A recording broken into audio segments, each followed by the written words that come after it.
The downtown shit really opened. That's what I was thinking. The door to everything. Like timing was everything. If you seen that and you not fucking with it, then you're crazy. You're racist.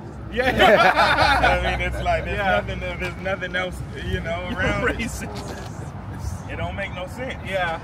You bring out 1,000 people safely. Yeah. Like, anybody who tells us no now is like, yeah. But that wasn't 1,000. That was more than 1,000 niggas. Yeah. Yeah, I pulled up. I was like, yeah, this is something for us. I ain't never seen anything like that. Never. My whole life in Vallejo, I've never witnessed that. Bernie Sanders came out here and it didn't look like that. You know what's crazy? I was gonna come knock on you and Mally's door, but I was getting too much good sleep. I was getting way too good at sleep, boy. That alarm was like, bro. Oh God. Me and Mally was fucking up till 6. I heard y'all. I was up. Oh, you was? I was up till like 4:30. Nigga, he was in there making some raw shit. I heard you, cause that he had me ad-libbing.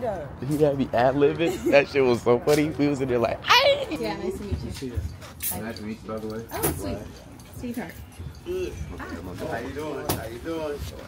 You guys want some water? Here you go. Hey, how you doing, Sir Steve? Good. Nice to meet you. Nice to meet you. Oh, okay, nice to meet you. Well, shit. Yo. Come on. Well, I'm assuming that this means we're doing whatever it is we're doing. We ready to make it happen. Okay. The only way we won't do it is if you say no. Well, I'm pretty sure we're not saying no. We just need to understand what it is we're saying yes to. Yeah. So now, boss man Tom, there you come. Right there, and we'll jump in here and get going.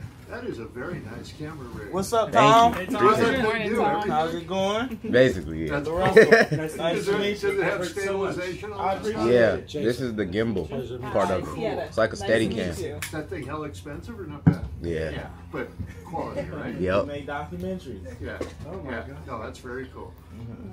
So you don't even have to do, you know, they have the, well, they used to call them steady cams. This is the. And now, and so this is without all the crazy stuff you used to have. Yep. You could jump. You could jump off a building with that, and it'll still be stable. Well, probably not planning on doing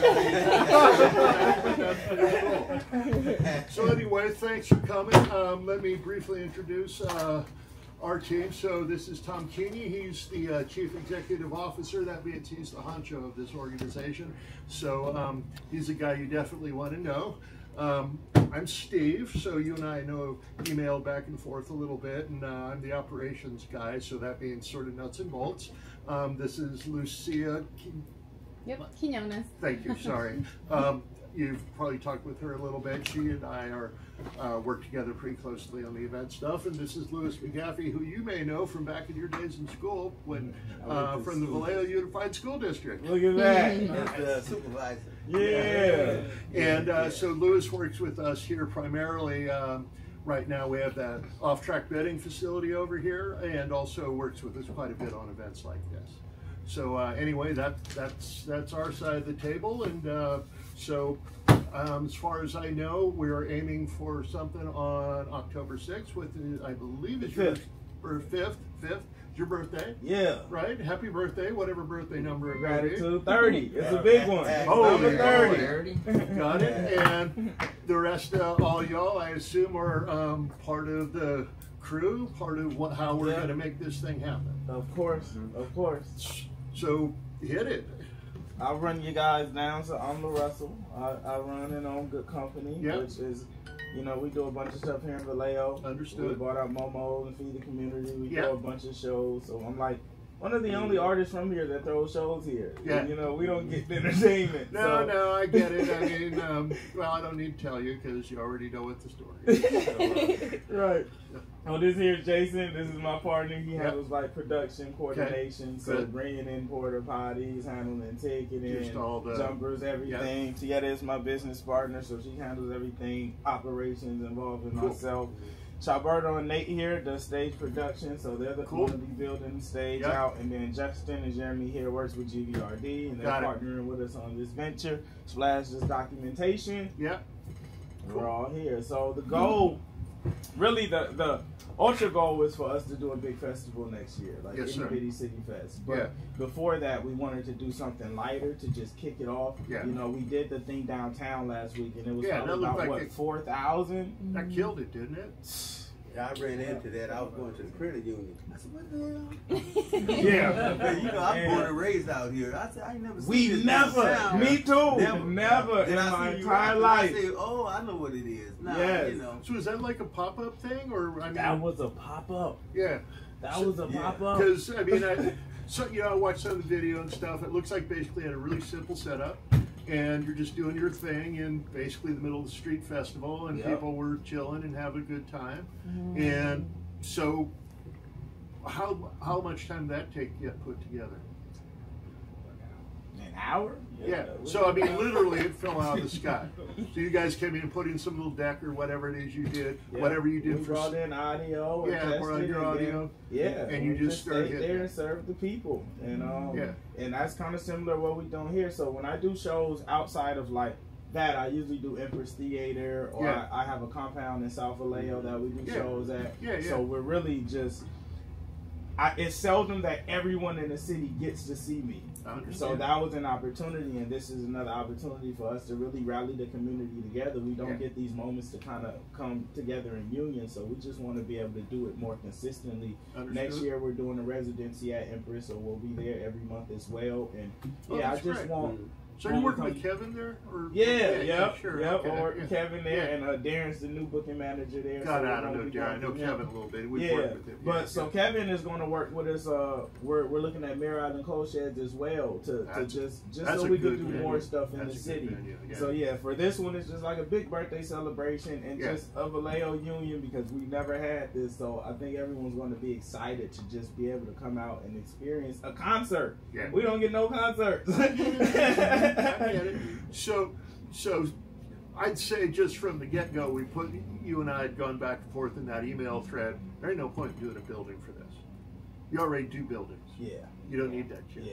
So now I think I'd mentioned it in just we were going back and forth on the email. Couple options. So the arena for an arena show is pretty easy, just because it's kind of configured for it. Yeah. Now it occurs to me, and this was after I'd watched some video from your deal last week.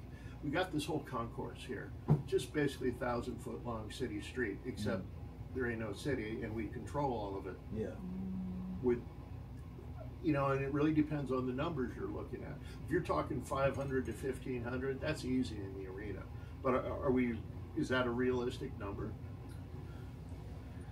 I think it's a possibility of it being higher based off last week and just based off my demand at home in general. But we can also, we have the ability to cap it. Yeah. At whatever number we decide to. Like once I get the ticket amount, we can stop it wherever it is. So like I said, I really want this first one to just be more of a demo of what it's going to be when we do the big fest next year. So we don't have to go all the way up to 5. We can cap it to where that's good, because in a lot of ways, as you guys all know, since you do this on the planning side, that makes it a little easier to deal with, particularly because, as you guys probably know, we're a county facility. So that means we got to play by county rules, and one of those rules we got to play by, and you know this, the whole public safety thing. So we're Sheriff's Department, and so one of the things we want to do is get them involved in this conversation real early.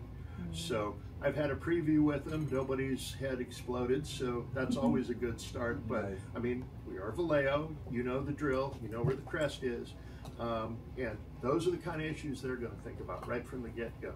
So having a good understanding of crowd size, and so sort of how we're going to deal with people when they're inside the show, whatever that means. But importantly, how we deal with people who are outside the show, who maybe want to be inside the show, but we're not letting them inside the show. And so that, for your downtown thing, probably kind of took care of itself, right? Because it wasn't like there was a perimeter. Yeah. And talking to PD, they said it was all cool. As far as I know, there was basically nothing. No incidents. Yeah. And, here's a little different. So if we can understand how we're going to deal with that. So if you cap it at 1,500, and because of your popularity and all that good stuff, I mean, you're realistic about it, you're a thing, you know that, you're going to draw people. And so what if we get 5,000 people here and we're letting 1,500 people in? Are they going to burn the place down? I don't think so, because we've done it before. Okay. You know, like, people have used our ticketing process. They know what I've built. They really respect what I built. Like, Vallejo, I think that's a really interesting thing. We'll talk about that. Yeah. But sorry, I don't mean to this community here is like, I'm like an honorary mayor. Okay, so they really, really respect what we built and what we've established. I don't foresee that happening. It hasn't happened in any of our shows. We've done over 30, 40 shows in the city, and it's never been an issue. Good. And I really don't see it being one this time. But the people no, really, and I get that. I don't mean to overplay this, but let's just be blunt. Yeah. Popo and rap are not exactly right. And so, because we're on a fast track, because we want to get this done and make it as easy as we can, we need to get in front of that. Get that. So anyway, enough about that. We'll come back to it. So logistically, it sounds like then if we do the arena, because I know we have flexibility in there in terms of capacity. So if, let's say we aim for, is 1,500 a good number to aim for in terms of how you do, because you have that weird hybridized demand pricing thing that I think is cool. So you really can control it. Do you take walk-ups?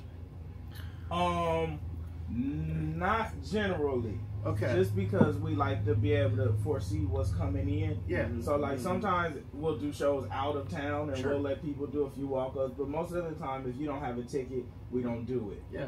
Or sometimes we'll put a QR code at the door so people could put in their bid at the door and we can accept or deny it there, but we don't generally do walk-ups. Okay, cool. Well, that's good, right?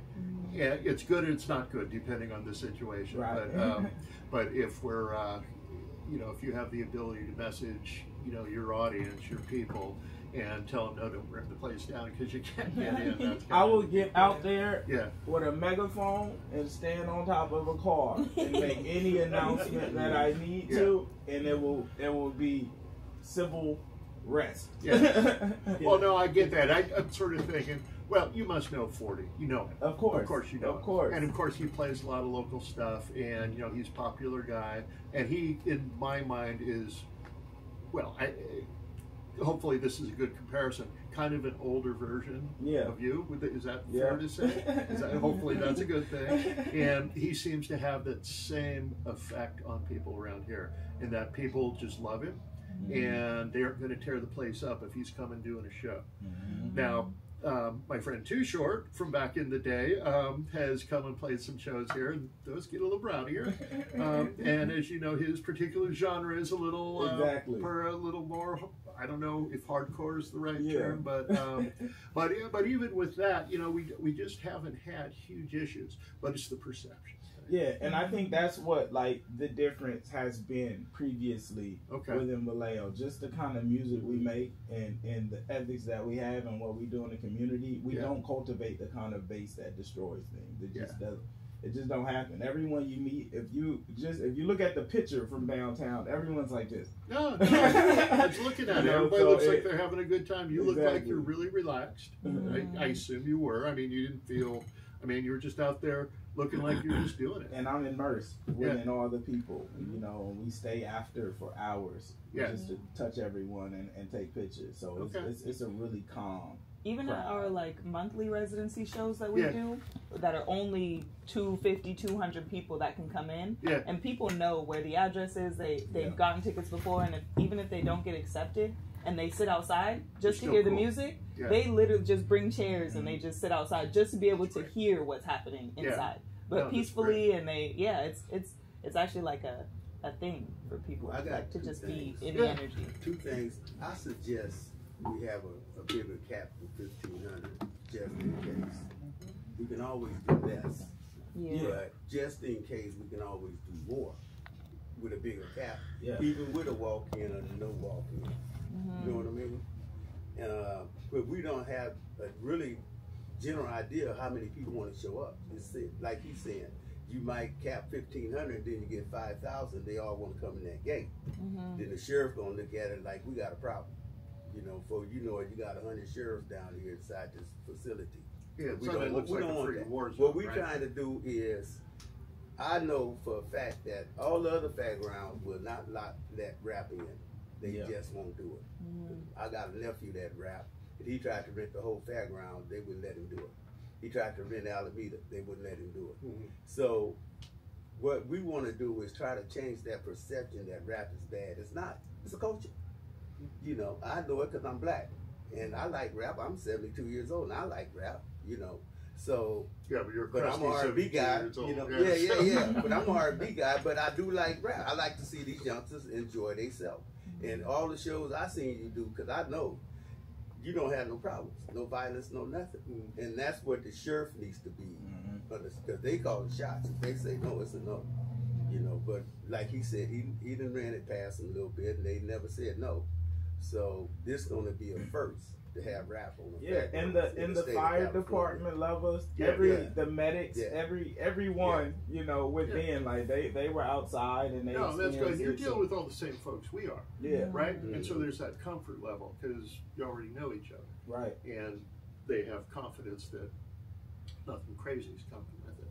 Yeah. So let's talk about a little bit. So I know we briefly kind of threw back and forth. Is this a money thing or a community thing?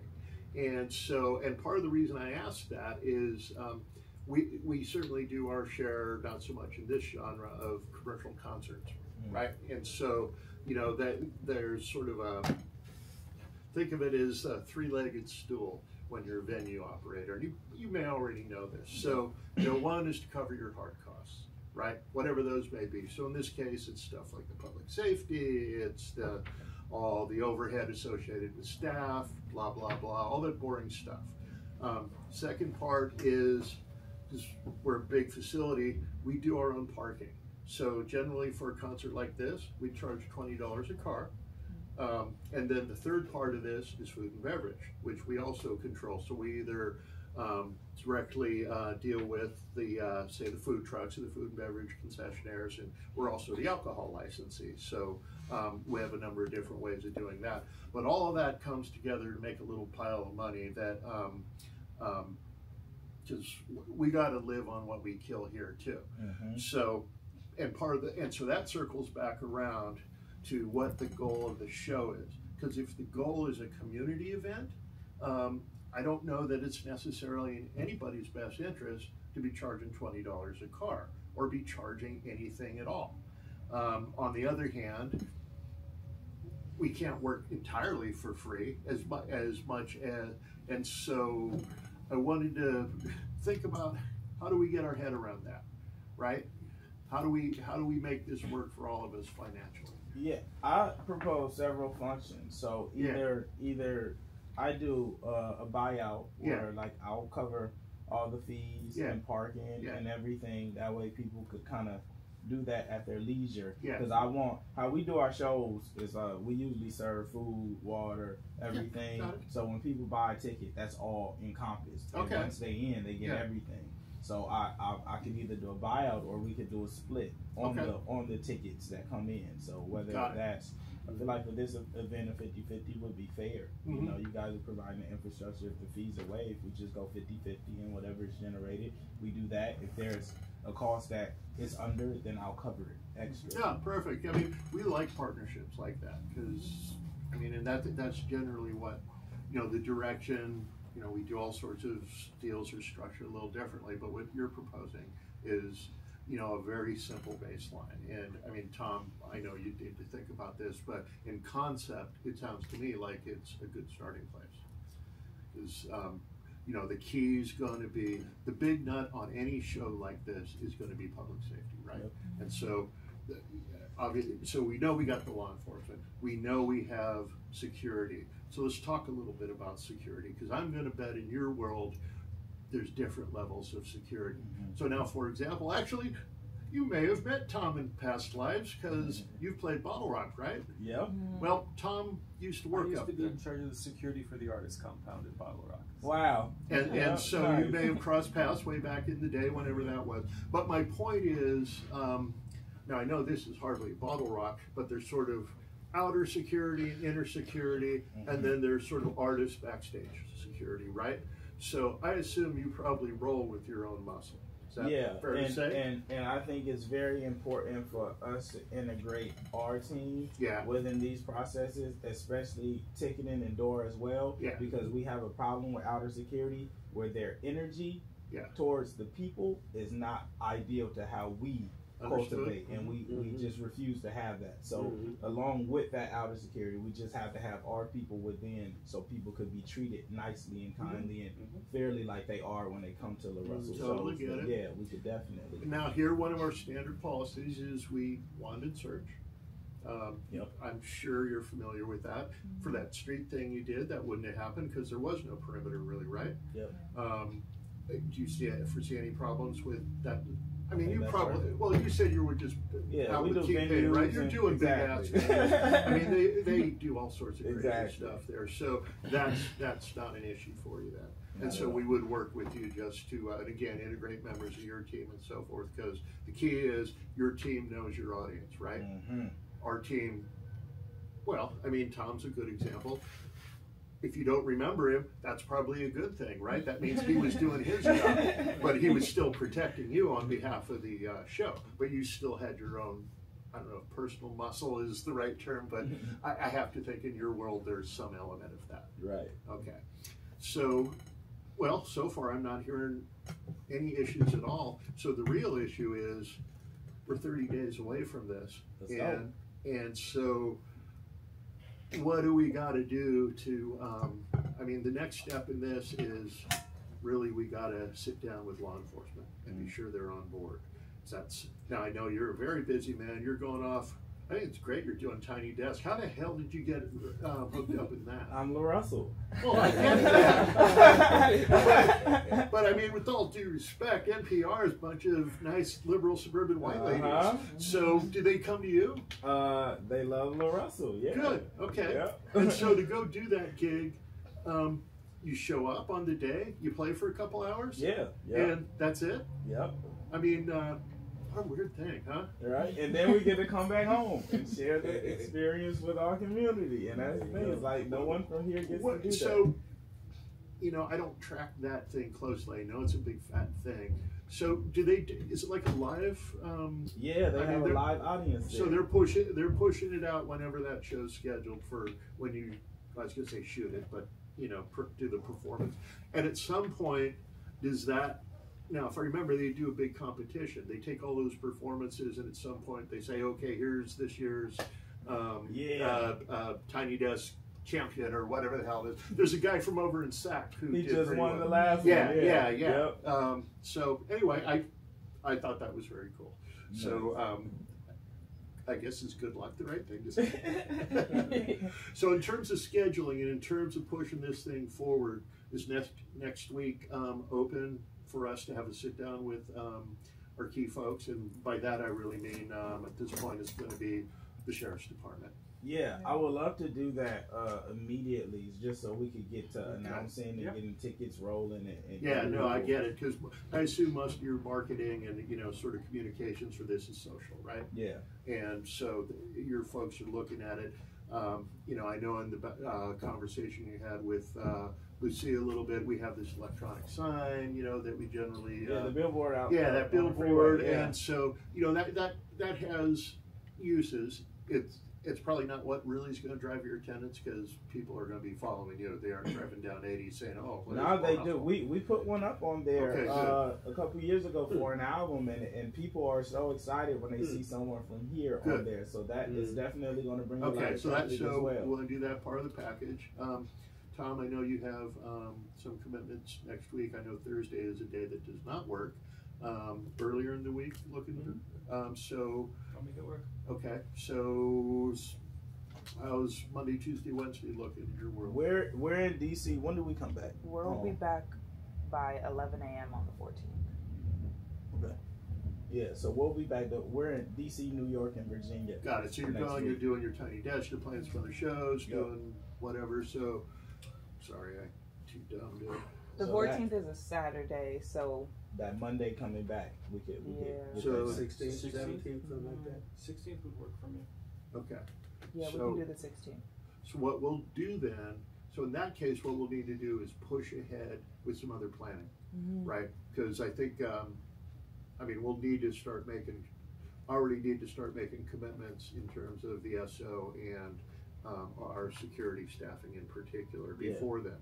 So, you know, putting the boring rental documents and all that together, let me do this. Let me draft up some stuff for you to review, you know, and then that way, if we need to have a sit down, or even if it's a call or a Zoom thing, just to be sure we got a solid deal. I mean, I know we got a handshake deal, so it's not that it's not gonna happen, but just all the boring stuff. And so if you're 50-50, you know, the sort of, I'll call it a cost plus 50-50, right? You're covering the overhead, and then whatever the split ends up being, that's fair for everybody. But we need to know approximately how much the overhead is going into this. Yes. So here's an example for, we do a lot of Hispanic shows, jalapenos, that kind of stuff here. So typically for a show that's anywhere from, call it 2,000 to 4,000 people, the overhead nut for that's going to be in the $20,000 to $25,000 range. Perfect. Okay, and so in my planning little pea brain, that's kind of the baseline I'm thinking, because the security numbers and the SO numbers and all the other stuff really are in the same baseline, right? I mean, audience is audience. Yeah. And unless we're expecting, you know, back to my uncouth questions at the beginning of the meeting about are your folks who can't get into things going to burn the place down? If we don't have to have a big bench of angry looking law enforcement officers sitting here in riot gear, that keeps the overhead down, right? So, and here's the other thing, you know this because you're local, pardon my French, but we fucked this up. We only fuck it up once, right? And you, I mean, and that's for us as much as for you. So, and there's nothing in it for you or us for this to go south. Exactly. That's why I say it's always that perception. You know, like I know, because you've been born and raised out here. You've been raised out here. That Vallejo got a bad rap. You know, nobody in the county like us. Even during the fair, they don't like to come here because we just got a bad rap. We trying to show them that we never had problems here. Never. Even when we had them big Mexican shows. Yeah. We got two of them coming up before the winter time, because you definitely want to have your concerts before the winter, because it get cold in here. You think it's snowing outside, it's so cold. So we kind of shut down a little bit in January, you know. But we want to put out there that the Fairgrounds is a good place to come to. We want that perception out there, even though it's in Vallejo, even though we county, but we still in Vallejo. We're the largest venue in Vallejo. Exactly. So we prefer that you have a large crowd to show these people out there that we can do this. And me doing this here opens the door for you guys to make. It works like for both of us. My network. No, I get it. Coming, you know, like all the artists skip over Vallejo because of that. Right. But it's like bad perception. We're gonna bring not because perception, not just that. It's like we think y'all don't like us, so we just don't deal with y'all. You know. So it's like that is going to open the door to where all of the T-Pains and the E40s and the Herds are like, oh, we'll go there because LaRussell said it's good. And all the time we out there looking to see what we can have here, because everybody can make money. You see what I'm saying? And the fairground need money. I bring it. Like I say, you're gonna be the first rap show ever in the state of California at one of these county grounds. Yeah. And none of these other counties would not have it. You can go check for yourself. They just won't have it. It's that perception. I mean, like you say, safety, public safety is first. And we've never had problems with people getting shot at or stabbed or something on these grounds. Never had problems. But we have enough security. If we can get past the sheriff, we can have that show. Yeah. See, that's basically what he's saying. The sheriff call the shots. If they say it's a no, it's a no. If they say go ahead, do what you got to do, then everything got to get to rolling. It got to be expedited, you know, because it's so close to that October 5th date, and it takes a while to set the stuff up. You know, so that's what it's all about. I think we're rolling then, huh? Let's boogie. Yeah. Ready. Let's do this. And so briefly, so it sounds like we've got production folks and all that here. You guys got all that handled, right? Yep. And so in terms of just the nuts and bolts stuff, you know, on the day and leading up to the day, I'm assuming you're not going to be our main point of contact because you're doing LARUSSELL. You aren't doing. I'm always in the mix, but us three will be directly to. But you'll be hearing me and seeing me the whole way. Okay, good. Yeah, and so like on the day of the show is, I mean, production side you guys got. I get that, and I mean, at some point we'll talk through those details just so we understand what the needs are. I mean, in terms of house stuff, about the only thing you guys are going to care about is we'll tie in the tails to shore power and pull them out for you. After that, we don't care. Yeah. You know, real basic stuff. House configuration. I know you and I went back and forth. I think I get your concept. Seems like a really good concept. Just want to have it a little better in my head so I know what, you know, what we got to be able to come up with and provide. The rest of the stuff we're gonna work through here pretty quick. Perfect. And we'll get this thing on paper pretty quick, and we'll do it in a way that it's as flexible as it can be, because especially for a first show for all of us at this venue, we want to make this so we can, you know, do adjust 20 more. Yeah. Yeah. And then, yeah, and you know, it's funny you mentioned Gabby. She used to do those damn little talent shows here. She went every friggin' year, right? And then all of a sudden, what she's, you know, doing the damn Taylor Swift thing now or whatever it is, and hey, good for her. She wants to come back home. Yeah. Well, and Kenny's band, you know, the Bushmen. I mean, shit, they play it here all the time. Haven't seen them in a while, but I think they're still playing. Another guy you might remember, Brian Lake. He used to work with Lewis at the schools. He is another supervisor, right? He was in that band forever. Fortunately, he passed a while ago, but I only bring that up because we probably at least have some similar acquaintances. So the point is, yeah, we're here for you. I love it. So we see the arena grounds. Oh yeah. So once a year we throw this little party for Vallejo called our fair. Would you be interested in taking the stage during the fair? Of course. Great. This is and I would do that for free if this goes right and we get it right and we get a good deal that makes sense. You wouldn't even have to pay me to do it. I'll come do it for free. Excellent. Look forward to it. You know, I'm excited for this opportunity. I'm excited for the new relationship. You know, I'm an East Bay boy. You know, and so I'm not scared of this. Maybe that means I don't have good sense. But I think we have to try new things because, you know, one of the things, for good or bad, people think we're dead. And we have to tell them we've still got a lot of kicking left in us. Yeah. And, you know, you look at the grounds and stuff, and we literally need millions of dollars to get this place back on its feet so it's the place that this community deserves. And I think I could be pivotal in just bringing shows and money back into this system because it's like we already do it. We just don't have the infrastructure to scale up. So it's like once we get that, I have it. Here, the place looks raggedy right now, but it's a great location and we're flexible as shit. The bones are good even though they look crowded. Yeah. And we need to go to the gym a little bit more. Yeah, maybe some plastic surgery. Exactly. You know, and there is so much potential here. You know, we're gonna bring it. Yeah, we're gonna bring it. And so, so I'm thinking based on what Lewis, you know, has suggested for planning baseline. What do we call it? 2,500. Is that a reasonable number? Yep. It's not too big. Okay, that makes it even easier because we got a show coming up in 2 weeks. We're planning. We're using that number, so I already pretty much can tell you what the number is. So, and beyond that, I don't know. Shall we walk down and take a look at this arena and see what up? And, Vallejo. There you go. We bring in the backyard to Solano County Fairgrounds, October 5th.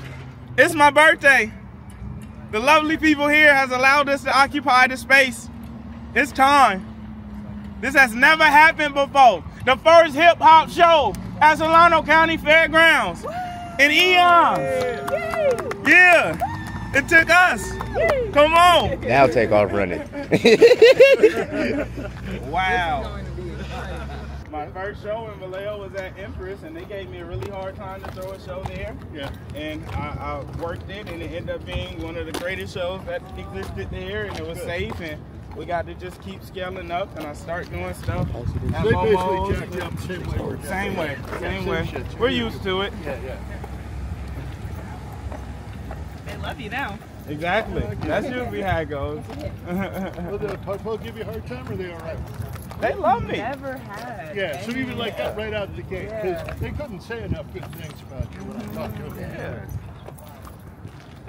Because I figured anybody's going to throw you the bus first thing. Right. It's going to be people. Yeah, right? no, it's always love. Everybody understands what's being built. I don't think there's anything more important than what we're doing for this city and in this city. So everyone has kind of been on board, and those who aren't is like, well, you're playing shows over at a place in Sac. It's like an old hockey rink. It's a recording thing. The rink, they renovated it and turned it into a live music venue. It looks pretty cool. Is it not, you must have played there before. Yeah, looks like you have a show coming up. Yep.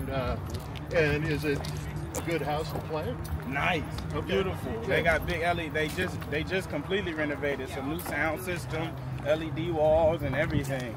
So are you able to do your admission system there, or do you have to work through their stuff? Yep. No. So everywhere I try to go with all the independent venues, so I can use my ticketing platform. I also have a deal with Live Nation, so whenever I need to use a larger infrastructure, I can just go. Exactly. Now I'm guessing we aren't going to run into any union bullshit for this show. No. But it's coming. You know that. And you must have to work with that, at least when you're playing these bigger houses. Yeah. And if you said you're just touring with T-Pain, right? Yep. I mean, that's all hardcore. Big amphitheaters. Yeah. Yeah. I mean, you're doing what, 10, 20,000 person houses? Yeah. You like doing those big rooms? Where's money? I'd rather have the intimacy. Yeah. You know, but those are cool too. It's always a good experience, but I like more intimate shows. But every now and then I like doing things like this where everyone just gets to kind of be involved and feel the energy. Yep. Guys, park over here. Okay, cool. Perfect. Thank you again. I guess, did we set a date to meet next week? I didn't really pay attention. I think we're aiming for Monday. Once we get back. So yeah. I believe it's like the 15th or something. Nice meeting you guys. Oh, that's right. Yeah. So anyway, we'll get that, whatever time they'll down, get some popos and they show up and shit. And then once it's done, we can announce. I'm ready to go see the world. Yeah, we won't get this quick. Thank you, Tom. Thank you so much. I'm looking forward to it.